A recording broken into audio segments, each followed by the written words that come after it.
पूरे पाली गांव में एक खबर ने हलचल मचा कर रख दी थी। किसी को यकीन नहीं हो रहा था कि सदियों से गांव के जिस नियम को तोड़ने की किसी ने हिम्मत नहीं दिखाई थी, उसे एक बंजारन ने चुनौती दी थी। गांव की सभी महिलाएं चौपाल पर इकट्ठा हो गई थी। भागती हुई आई एक औरत ने कहा, क्या बात है बहन, अचानक ही चौपाल किस लिए? हम भागते हुए आई हैं, जाने क्या हो गया? अरे वो गांव में जो बिन ब्याही बंजारन है ना, आज उसने 5वें बच्चे को जन्म दिया है। क्या? 5वां बच्चा, और वो भी बिना ब्याहे? बाप रे, बंजारन को डर नहीं लगता है क्या? डर लगता तो ये सब करती क्या? मुंह में घूंघट दबाए चलती तो बड़ा मटक मटक के है। ना जाने गांव के किस मर्द को अपने जाल में फंसा के ये सब कर रही है। पूरे गांव में बंजारन के 5वें बच्चे का शोर था। सब उस आदमी के बारे में जानने के लिए बेताब थे जिसके साथ बंजारन का संबंध होगा। मर्दों की भीड़ में से एक ने कहा, मानना पड़ेगा भैया, वो औरत है तो अप्सरा। अगर गांव के किसी मर्द का मन डोल गया तो कोई बड़ी बात नहीं है।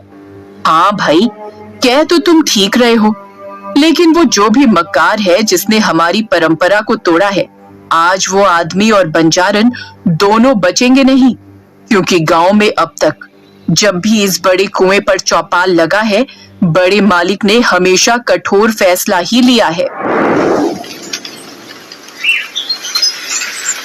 गांव से बीच में लगे विशाल बरगद के नीचे बड़े कुएं पर चौपाल लगी थी।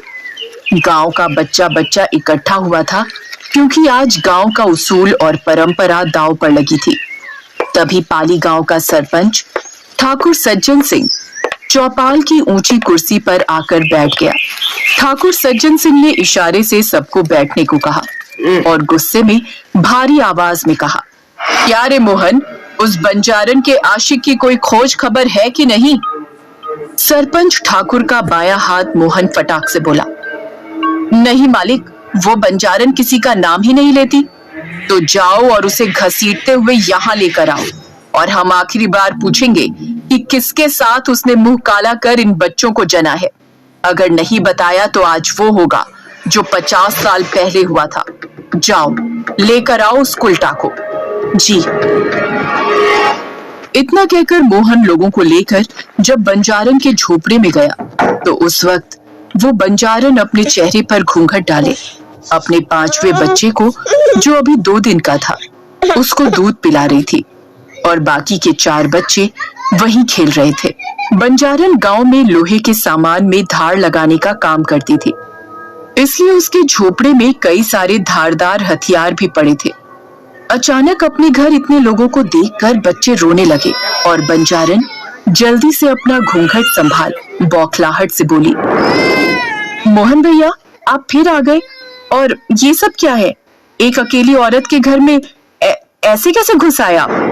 मोहन हंसते हुए बोला, अच्छा, बहुत सारे नहीं, इसको एक बार में एक ही मर्द चाहिए मुंह काला करने के लिए। सुन, ये सती सावित्री का ढोंग छोड़ और चल चौपाल पर, मालिक ने बुलाया है। मैं कहीं नहीं जाऊंगी, मोहन ने गुस्से में कहा। रघु, इसके बाल पकड़ और ले चल चौपाल, तभी इस उल्टा का मुंह खुलेगा। रघु ने उसके बाल पकड़े और घसीटता हुआ बाहर ले आया। वो चीखती रही, विनती करती रही, लेकिन किसी को उस पर दया नहीं आई। उसके पीछे रोते बिलखते उसके बच्चे आए तो मोहन ने कहा, कैद कर दे इन्हें, पहले इनकी बदचलन माँ से तो निपट ले, फिर मालिक जैसा बोलेंगे वैसा करेंगे पिल्लों का। चलो।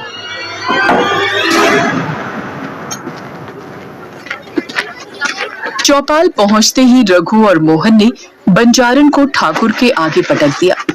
ठाकुर को बंजारन का आधा चेहरा ही दिख रहा था, और आधे चेहरे में हमेशा की तरह उसने घूंघट डाल रखा था। ठाकुर ने उसके माथे पर अपनी छड़ी टिकाते हुए कहा, तो तू नहीं बताएगी उस आदमी का नाम? देख, मैं आखिरी बार पूछ रहा हूँ, हमारे एहसान का मान नहीं रखा तूने। हमने तुझ पर दया करके तुझे आसरा दिया, और तू हमारे गांव के मर्दों पर डोरी डाल रही है।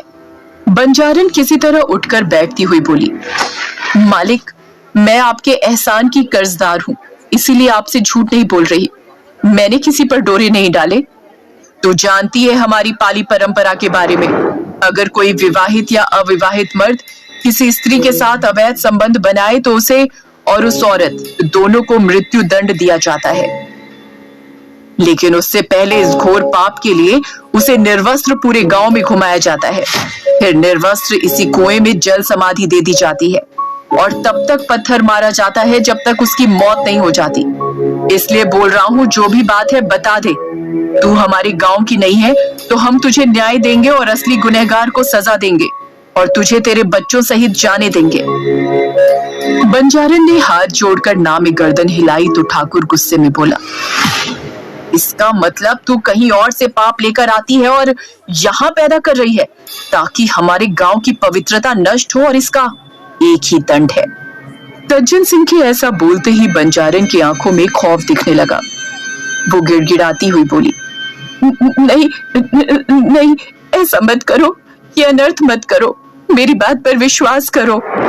ठाकुर अपने आदमियों से बोला, रघु, हरिया, मोहन, पहले इसके नाखून को उखाड़ो, फिर इसके बाल काट लो और इसी बरगद के पेड़ में लटका दो।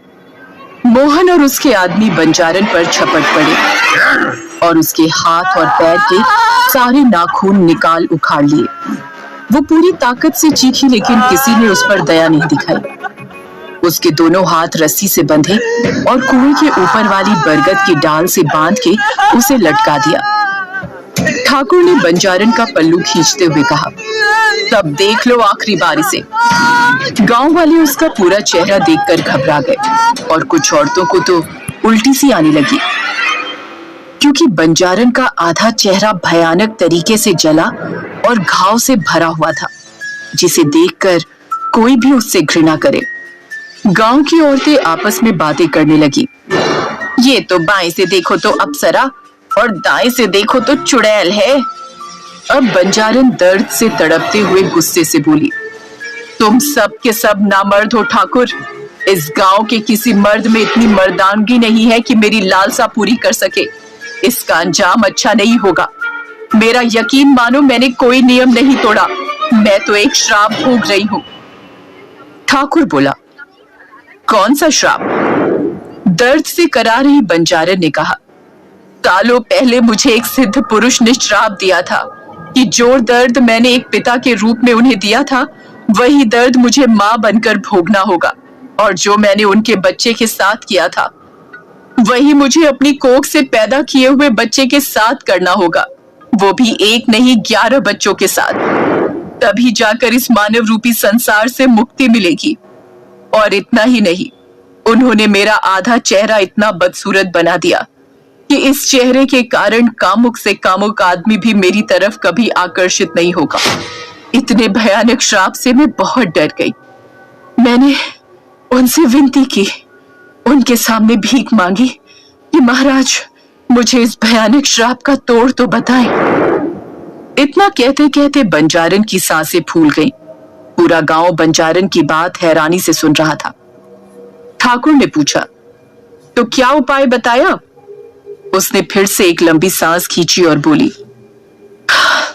उन्होंने कहा मुझे पाली गांव जाना होगा, लेकिन आगे उन्होंने ये भी बताया कि इस गांव में कुंवारी औरतों के मर्दों के साथ शारीरिक संबंध बनाने की सजा उनके श्राप से भी भयानक है, और ये सब मेरी एक गलती की वजह से हुआ था, नहीं तो ऐसा कठोर श्राप मुझे कभी नहीं मिलता।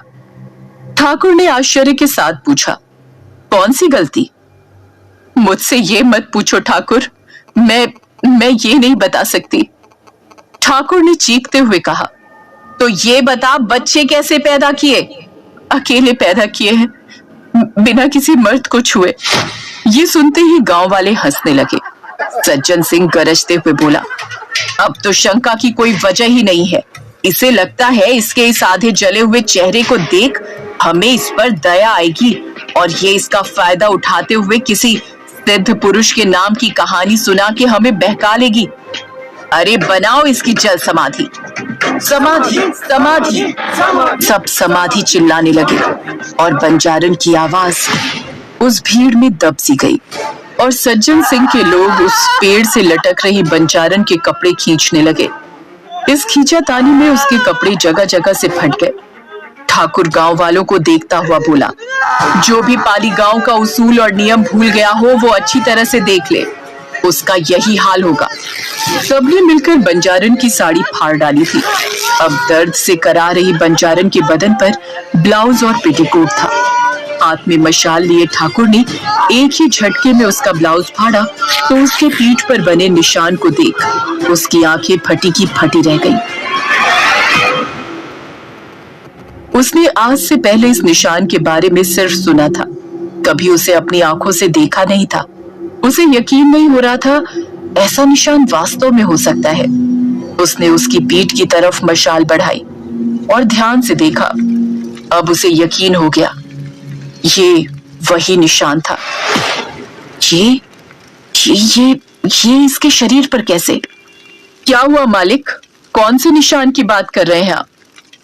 ठाकुर के इशारे पर मोहन गौर से देखते हुए बोला, ये गोदना जैसा लगता है मालिक, लेकिन कुछ अलग है।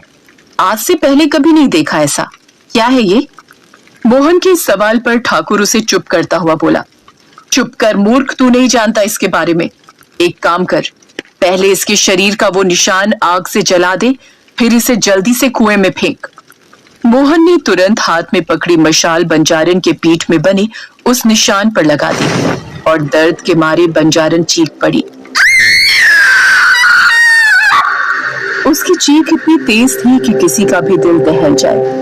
बंजारन ललकारते हुए बोली, ठाकुर, तूने सोई हुई शेरनी को जगाया है। अब देखना तेरे इस पाली गांव में ये शेरनी कैसे नरसंहार करती है और ये गांव जन्मों जन्मों तक इसकी सजा भुगतेगा। पीठ का निशान जलाने के बाद मोहन ने रस्सी में भी आग लगा दी और एक भयानक चीख के साथ वो उस कुएं में गिर गई। लेकिन ये तो उसकी सजा की शुरुआत थी। गांव वालों ने उस कुएं में गिरी बंजारन को पत्थर मारना शुरू कर दिया और हर पत्थर लगने के साथ कर्कश चीख सुनाई दे रही थी। काफी देर बाद जब उसकी चीखें सुनाई देना बंद हो गई, तब सब समझ गए वो अब मर गई। ठाकुर और मोहन तुरंत भागते हुए बंजारन की झोपड़ी गए, उसके बच्चों के पास। जब वहां सब पहुंचे तो सब हैरान रह गए, क्योंकि सब के सब बच्चे गायब थे। 25 साल बाद पाली गांव में कुछ लोग उसी कुएं के पास खड़े थे, जिसमें एक नीली आंख वाला लड़का छलावा, जो इसी गांव का रहने वाला था। वो कहता है, ये वही कुआं है जिसके बारे में आपने लोगों के मुंह से सुना है। छलावा ने जब ये बात कही तो उसके बगल में खड़े ध्रुव, विक्की और अनन्या को यकीन ही नहीं हो रहा था कि जिस बात को कहानी मानकर वो लोग यहाँ आए थे वो महज कहानी नहीं बल्कि सच है। विक्की का पुश्तैनी घर इसी गांव में था, इसलिए वो विक्की के कॉलेज फ्रेंड ध्रुव और अनन्या विक्की से अक्सर इस गांव के बारे में और उसकी कहानियों के बारे में सुनते रहते थे। ध्रुव ने उत्साहित होते हुए कहा, क्या तुम सच कह रहे हो छलावा? मेरा मतलब है, सच में उस औरत को जिंदा